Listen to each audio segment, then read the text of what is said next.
Hey everyone, my name is Skylar and welcome back to my channel. Even though this is my first video in years, meaning there's a good chance you're a new viewer.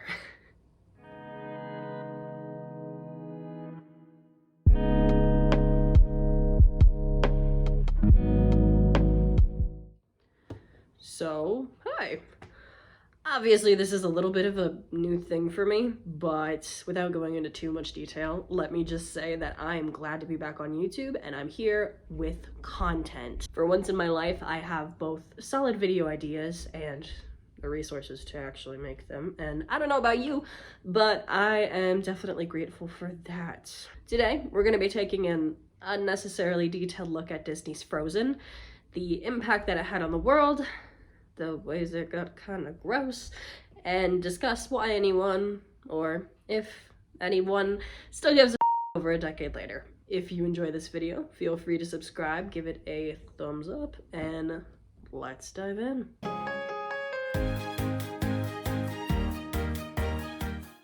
The Frozen franchise is a collection of animated shorts and movies made by Disney, starting with the first film in 2013. But before we can discuss that, we need to have a little history lesson. It's widely known knowledge that Frozen is loosely based on the Hans Christian Andersen story titled The Snow Queen. In this version of the story, the titular Snow Queen kidnaps a little boy after a shard of a magic mirror gets stuck in his eye, which somehow freezes his heart. Hans Christian Andersen tales are always weird as f***. This little boy, who's named Kay, has a friend named Gerda, and she's worried about him since she has no idea where he went and actually thinks that Kay died. Gerda spends most of the story looking for Kay and runs into multiple people, like a prince and some old lady, but eventually she finds Kay somewhere in Scandinavia, and the Snow Queen left him there to die. She fled off to some warm place so she didn't get her ass caught. Gerda is obviously sad that her friend is dead, so she cries over him, and the warmth of her tears somehow thaws his heart, bringing him back to life.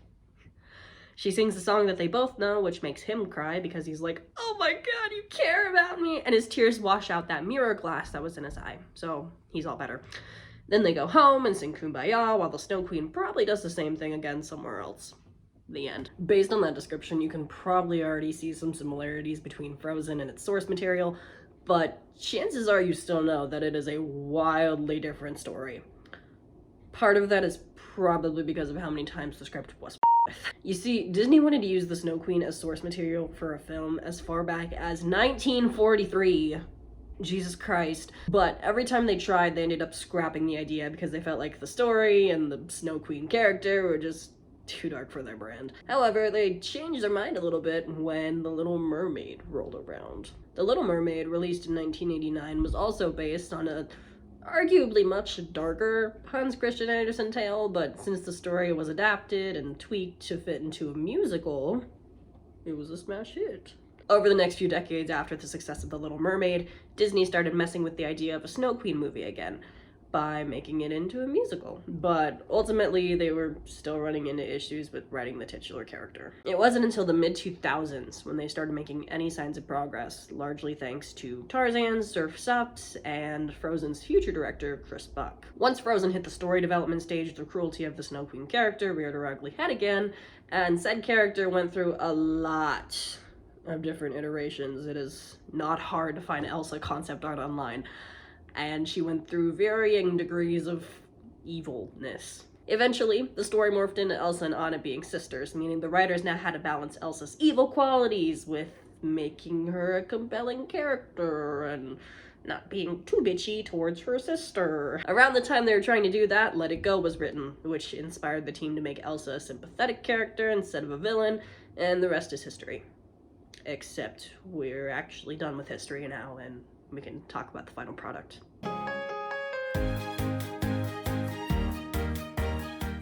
This would be the part of the video where I go rewatch Frozen, because I haven't seen it in years, and analyze it for its content, but unfortunately I have no need to do that. If the topic of this video and the way I'm explaining everything didn't give it away, I'm autistic, and I regret to inform you that this movie has been my special interest since I saw it in theaters. I repressed that fact for a long time and pretended I hated this movie for a long time. but I don't want to have to censor myself if I'm gonna start making YouTube videos again. But back to Frozen. A synopsis probably isn't necessary because why are you watching this video if you haven't seen this movie? But I'll give one anyway. In Frozen, we're following the story of two sisters named Anna and Elsa. Elsa was inexplicably born with badass ice powers and Anna wasn't, meaning that when she was little, she got smacked in the head with ice or something. Because of this, they're raised separately and both girls are basically quarantined from the rest of the world until Elsa's 21.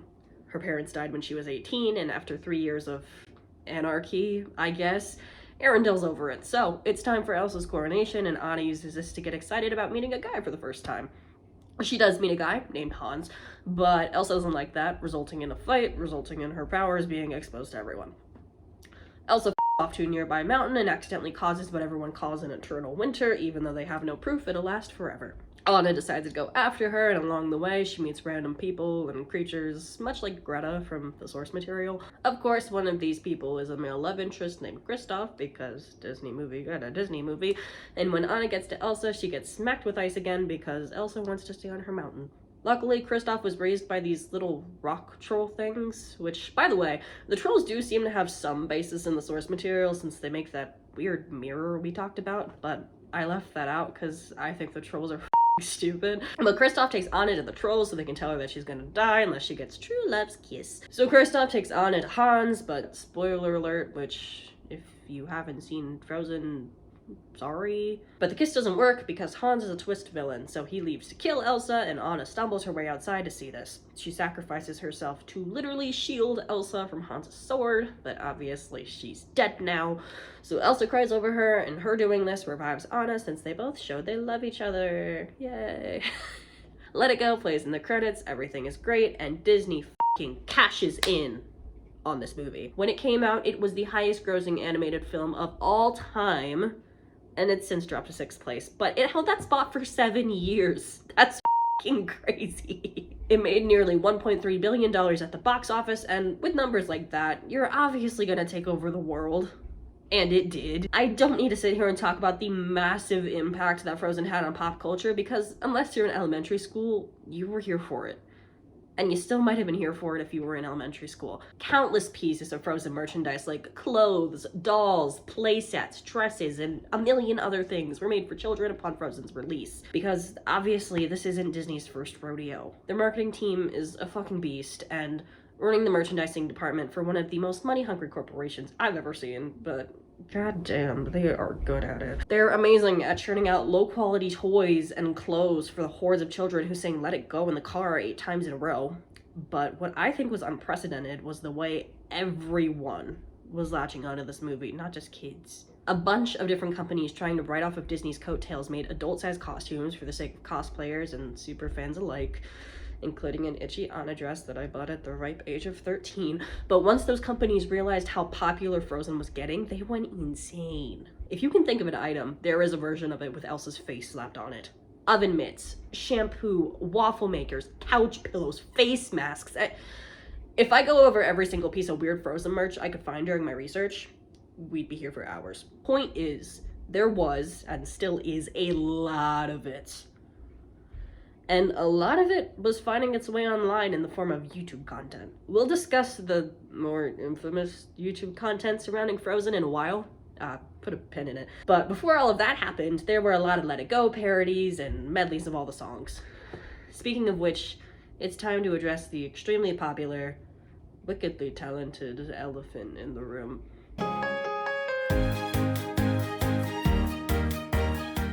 I've tried dancing around the most popular aspect of Frozen and writing it out of the script the best that I can, but I simply can't hold it back anymore.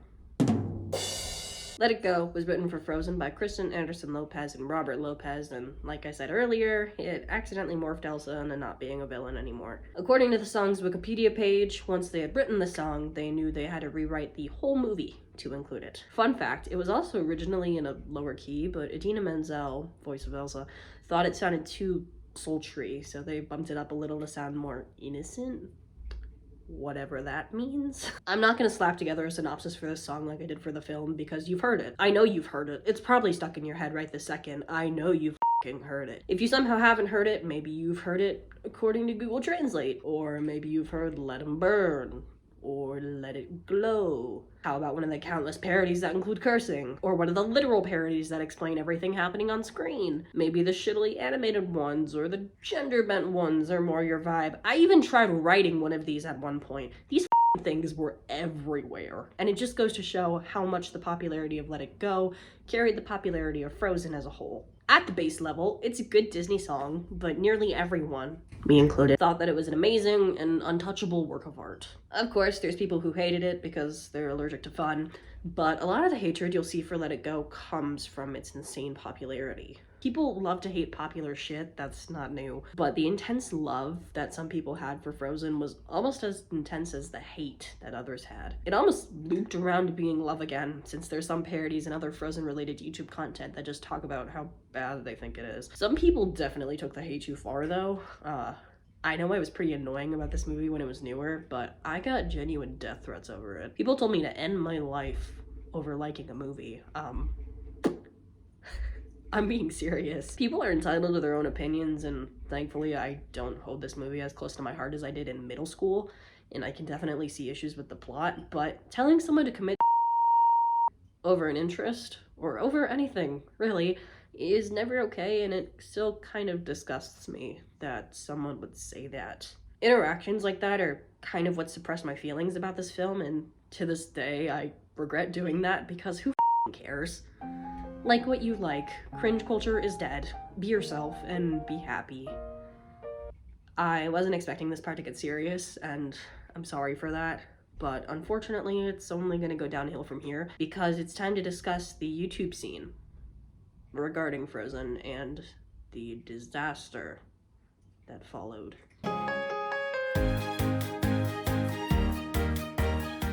We briefly already touched on some of the YouTube videos surrounding Frozen, including some of the videos that put all their energy into shitting all over the film. Unfortunately, those unintentionally served as the gateway to genuinely problematic content. Starting in 2015, channels that are focused on children's content had already recognized the popularity of Frozen. And obviously, since the movie's aimed at kids, a lot of channels began incorporating Frozen songs or characters into their videos. Since anything with Elsa's face on it influences people to be interested, these videos started racking up millions of views, which means they were making bank. Sadly, some really gross people saw the views that these videos were getting and decided that they wanted some money too. Using mainly Elsa and other popular children's characters like Spider-Man or the Minions, some nasty motherfuckers started making videos that put these characters in inappropriate and very adult situations. These videos would feature the characters in their thumbnails in either an animated or live action form in suggestive poses, doing questionable things with needles, covered in blood, shooting guns, or God knows what else. This phenomenon came to be known as Elsagate due to the characters' prevalence in the videos, and the most popular subgenre of these was probably the Elsa and Spider-Man videos. Elsa and Spider-Man, commonly played by real people, but sometimes in animated form too, would often be depicted as a couple, and they'd be doing things in the videos like getting Elsa pregnant, Spider-Man enacting domestic violence on Elsa, stabbing each other, running each other over, the list goes on. This was clearly a very dysfunctional relationship. Other kinds of Elsagate videos would show content like pregnant minions, evil Peppa Pig with sharp teeth, but by far the most prevalent was over-sexualized Elsa content. Anna and other Frozen characters were included in these videos too, by the way, but because of what I'm assuming is literally just the cut of Elsa's dress, she was seen a lot more often. Notably, the one character usually left out of these was Olaf. I've been able to avoid talking about Olaf up until this point, mainly just because he's a comic relief character slash cash cow to be slapped on almost as much merchandise as Elsa. But considering his overabundance in the merch, I'm shocked he's not involved in Elsagate much. Then again, that's probably a good thing that we as a society aren't ready to sexualize snowmen. 2016 is when Elsagate blew up in the YouTube community, as multiple channels started covering the content while the videos in question were just getting worse and worse. These videos started including genuine content with characters playing in urine and eating shit. Everyone wanted YouTube to do something about it, and they finally did in fall of 2017 when they brought on a team of curators to delete thousands of ElsaGate channels and videos. They brought in a human team, as opposed to a bot team, of moderators for YouTube Kids to ensure that something like this would never happen again. They were sued by the Federal Trade Commission for $170 million for collecting data on what children were watching, including ElsaGate content, which led to the COPPA crackdown in 2019 and all YouTube content deemed for kids having their comments shut off. Even I was affected by this. I had some covers of Frozen songs up on my channel in 2020, and using Elsa in the thumbnail led to comments being turned off on one of them. ElsaGate has had a resurgence on YouTube in recent years with what I can only describe as more skibbity characters. But the first wave of ElsaGate led to the destruction of a lot of channels that were categorized as making content for kids, even if they really weren't. I also kind of think it tarnished the Frozen brand. At this point, Disney had done a few animated shorts and tie-ins with shows like Once Upon a Time to capitalize on Frozen's popularity. And this, combined with overexposure of the first movie and seeing ElsaGate happen, it kind of just burnt people out. They were sick of seeing Elsa at every corner of their local Walmart, and they were tired of kids and I guess autistic people's love for it all. They wanted a concrete reason to hate the franchise, and ElsaGate gave them one. Or did it?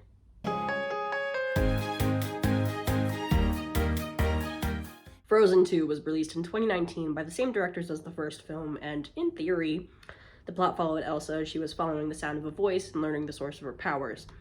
In execution, though, it raised more questions than it answered, sidelined other characters like Kristoff pretty hard, and was basically a first draft of the script because the production team was forced to rush the film for a holiday release and selling those ever-prevalent Frozen toys. It did make more at the box office than the first film, $1.45 billion as opposed to the $1.29 billion of the first, but it didn't win as many awards as the first and generally had more of a mixed reception upon its release. Don't get me wrong, the Frozen franchise is still insanely popular and insanely profitable for Disney, but Frozen 2 didn't really take the world by storm the same way the first one did. It takes up less space in the toy aisle, and it's harder to find the ridiculous shit with Elsa's face on it than it used to be. People that aren't little kids still talk about Frozen, but it's usually just the first film, and it's usually in an ironic or meme context. Personally, I feel like I'm always going to enjoy the franchise because of the special connections I have to it, despite its flaws, but as for everyone else, I guess they finally let it go. Has it fallen off entirely? No. Maybe Frozen 3 will cause that, but it's got a lot of history, a lot of fans, and a shocking amount of controversy, so only time will tell. Thank you so much for watching. I hope you enjoyed that video topic. I've already said this a few times, but I love Frozen. And I really enjoyed letting myself talk about it for once, so hopefully you found it as interesting as I did. If you have anything you'd like me to cover in the future, please let me know down below, and if you like this kind of content, feel free to subscribe for more. I hope you have a great day. See you next time.